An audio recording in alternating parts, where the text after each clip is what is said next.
6 de la mañana, 40 minutos. Las decisiones de la Corte Constitucional se tienen que cumplir al pie de la letra y no a medias. La Corte le dio una nueva orden al Ministerio de Salud. Primero, suspendió por 30 días la mesa de trabajo que se instaló para recalcular el valor de la UPC, el valor que se paga por cada afiliado al sistema de salud. Pero como la orden llegó cuando ya se había terminado con estas mesas, entonces la Corte también ordena reiniciar la discusión hasta cumplir con los parámetros que exigen recalcular la UPC. Es que la Corte considera que el ministro Guillermo Alfonso Jaramillo hizo mesas restrictivas que no necesariamente permitieron la participación de todos los actores del sistema de salud y, lo más grave, que no se está escuchando a todos los interesados. Es decir, que pese a instalar las mesas, no se recalculó la UPC porque no se hizo una evaluación real ni efectiva de quienes están soportando la crisis financiera del sistema, quienes llevan años alegando que la UPC no alcanza y que está mal calculada. La Corte también consideró la resistencia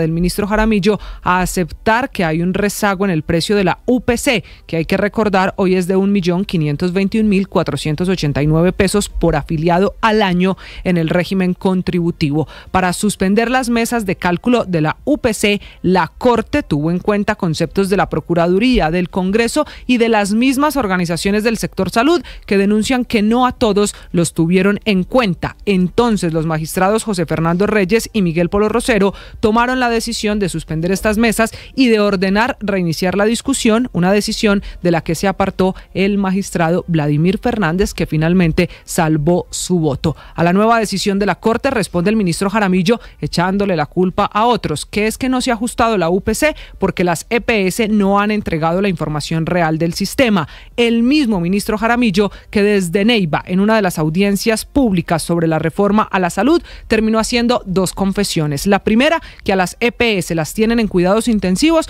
para presionar que salga adelante la reforma. Y la segunda, que si hay plata, que están evaluando y contemplando cómo sanear el sistema, pero que eso depende de que el Senado apruebe la reforma. Otra manera de decir que la crisis es causada para presionar el trámite de un proyecto que va a mitad de camino en el Congreso de la República.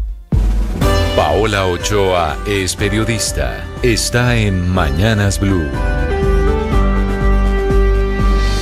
6 de la mañana, 43 minutos. Tripleta, pues, de reformas sociales del gobierno en primera línea hoy de la opinión pública y protagonistas de las grandes noticias de este día. Efectivamente, la reforma a la salud por la suspensión del cálculo de la UPC y el aval fiscal del Ministerio de Hacienda. La laboral, con votación hoy en el Senado sobre consulta popular, y también ahora la reforma pensional, o mejor dicho, la ley pensional en la palestra hoy por el decreto que reglamenta su puesta en marcha a partir del próximo 1 de julio, que aplica para mujeres con menos de 750 semanas cotizadas y para hombres con menos de 900 semanas cotizadas. Grupos poblacionales que caen dentro de esta nueva ley y que leen hoy con detalle el Decreto Único Reglamentario 514 del 9 de mayo. Más de 100 páginas llenas de detalles sobre cómo va a operar el nuevo régimen de protección social para la vejez, cambiando la manera de cotizar para millones de trabajadores colombianos, o al menos para aquellos que laboran en la legalidad y que finalmente son menos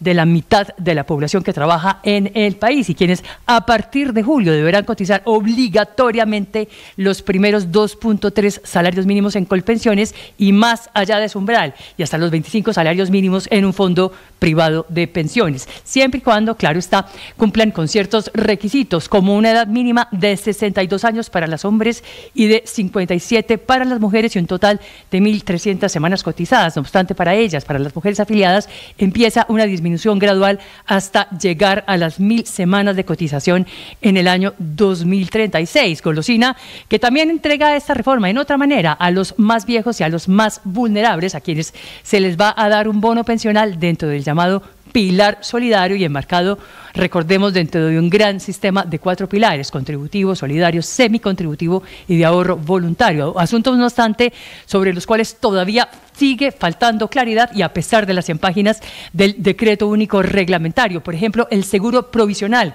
que es el que cubre riesgos de incapacidad y muerte para la población que queda en el régimen de transición. También la posibilidad de utilizar el Fondo de Garantía de Pensión Mínima para la prima media, las reglas de desacumulación del Fondo de Ahorro Pensional, los requisitos requisitos para quienes quieran acceder a la renta básica solidaria, es decir, el bono pensional para los más viejos en pobreza extrema y finalmente, y obviamente, el fondo de ahorro que administrará el Banco de la República. María Camila Orozco es periodista. Está en Mañanas Blue. Ahora son las 6:45 de la mañana. El terrorismo volvió a estremecer al país. Los últimos ataques de la disidencia de Iván Mordisco fueron simultáneos en el departamento del Cauca. Esta mañana hay 5 personas heridas, que fue el saldo que dejaron los explosivos, los tatucos que lanzaron los disidentes contra una estación de policía en el Patía.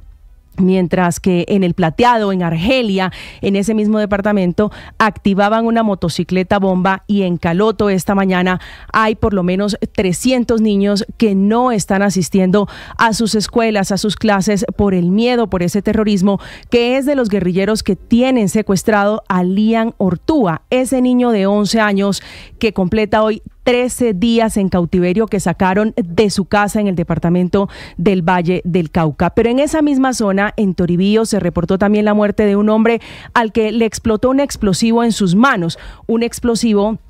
con el que al parecer iba a atentar contra la fuerza pública, que amanece de luto, lamentando, como la gran mayoría del país, la trágica muerte, el asesinato del soldado Carlos Andrés Cisneros, que fue calcinado al no lograr bajarse del bus que incendiaron los disidentes de las FARC de Calarcá, en el departamento de Caquetá. Los responsables son hombres del Frente Rodrigo Cadete del bloque Jorge Briceño, los que fueron premiados por el gobierno nacional con un cese al fuego y de operaciones